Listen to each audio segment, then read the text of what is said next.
This is my review of Chapter 7 of the Bleach manga. So, to start with, we see Orihime praying for her brother with Tatsuki there on the little shrine. And then we open up with a page where we see a parakeet, and it is apparently cursed. We see fucking Chad is sitting there with his friends, and they're kind of talking about it. The fact it's cursed and stuff, all of its owners had really bad luck and ended up dying because they had it. But they say that Chad likes cute things, so they're trying to kind of exploit that to get him to take it. Girder ends up falling off of the building they're under, and Chad catches it across his back, stopping it from crushing all of them, which introduces us to his abnormal immense strength. And he's just bleeding a little bit from his head after the fact. And then the parakeet thanks Chad for saving it. And he introduces itself. And then Chad is kind of intrigued and introduces himself. And is clearly more interested in the parakeet now. Then we get the cover page, and it is of Ichigo's father, Karin and Yuzu, and they're doing some kind of a horror show theme. Yuzu and Karin are wearing like these suits and tuxedos, but their father's wearing like a fur coat. Not really looking too horror. You'd expect them to be dressed up more in like a Halloween and get up, but who knows. And then we cut to Ichigo and Rukia, and she apparently healed his burns. And she reveals that she was at the top of her class in Keto. And then she asks Ichigo to help her with the juice box. We're reintroduced to Mizuero. And Ichigo and him start talking, and Ichigo kind of says that he is kind of a womanizer. But Mizuero corrects him and says that he's really only into older women. And then there's a joke about how Rukia is older, and they just don't realize it. And then we meet Keigo. And we see Keigo's kind of over-the-top personality, and then we see Rukia just continuing to struggle with getting the straw in the juice box while this happens. And then two delinquents show up.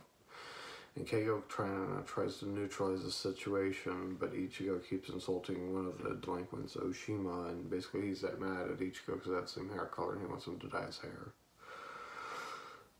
And since Ichigo is kind of exacerbating the situation, Oshima pulls out brass knuckles and he gets ready to fight Ichigo, but he's thrown through the air.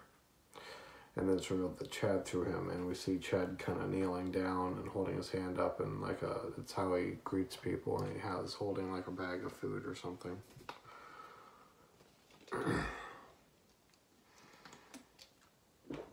They ask Chad why he's all bandaged up, and he explains that the day before an I-beam fell on him.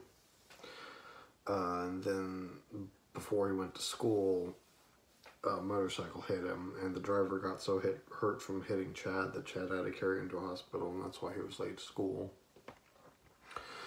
And then we see the parakeet, and it introduces itself again, and that kind of freaks Ichigo out. And then Ichigo asks Chad about the parakeet, and he just kind of says someone gave it to him. And he's kind of pushed into there must be more details, but he doesn't really say anything else. Rukia sees that Ichigo's kind of freaking out, and he tells him not to worry. That there is definitely something strange about the bird, and that there's a soul in the bird. They're not sure how that would work, how a soul would inhabit the body of something else, especially like a bird. But she says it's not a big deal, and that tonight they'll perform Kanso. Ichigo's worried it'll become hollow if they don't deal with it, and that's why Rukia tells them that they'll do Kanso tonight just to get it to pass on, but that she's not really worried about it too much. And Ichigo comments that it'll be another night without sleep, and Rukia kind of ostracizes him for it, but she kind of thinks to herself that he's definitely taking things more seriously as a Shinigami, and he's recognizing situations better and being more responsible. And then we cut to the home. Yuzu's carrying some boxes. Karin's moving a patient. It's clear their clinic is very busy. Ichigo asks what's going on, and Yuzu says there was a car accident with, I believe, 5 cars involved. And then he asks his father if he can help, because his father is on the phone yelling at someone at a hospital saying that they can't treat so many people since they're just a small clinic. And he just tells Ichigo he can't really help, and then Ichigo goes and sits in the corner, and he kind of feels useless, not being able to help out his family. And then Chad is kind of dragged through the door by Ichigo's father, and once again he calls Ichigo Strawberry, and again I don't know why they're writing out Strawberry. If it's supposed to be a nickname that Ichigo's has, it did not get translated over to the anime at all. And it's just so weird here. I feel like it's a localization thing. It's just strange. And then we see Karin kind of freak out over the parakeet, and then she sees it. And we see big giant claw marks across Chad's back, and Ichigo kind of freaks out, recognizing it as a mark of Hollow. Chad tries to leave after they kind of treat him a little bit, but he passes out because he's just too wounded at this point, and he's put into bed.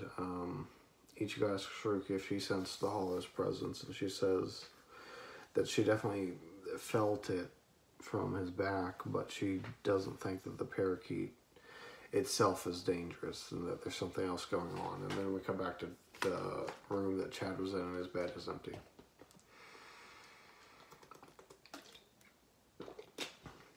It's an episode that establishes stuff. It introduces us to more characters, gets across Chad's kind of character traits. He's a big, strong guy.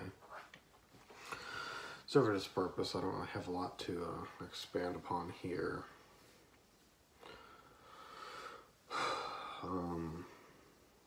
One thing we'll add is this was the last chapter in the volume, and after stopping that, I went back to try and get the other volumes and stuff, and I found out that it was a way I could have read the chapters for free. Apparently I didn't need to buy the volumes, which is what I thought I would be able to do originally, and then I couldn't figure it out for some reason. I ended up having to buy the volume. I'm kind of aggravated about that, but whatever.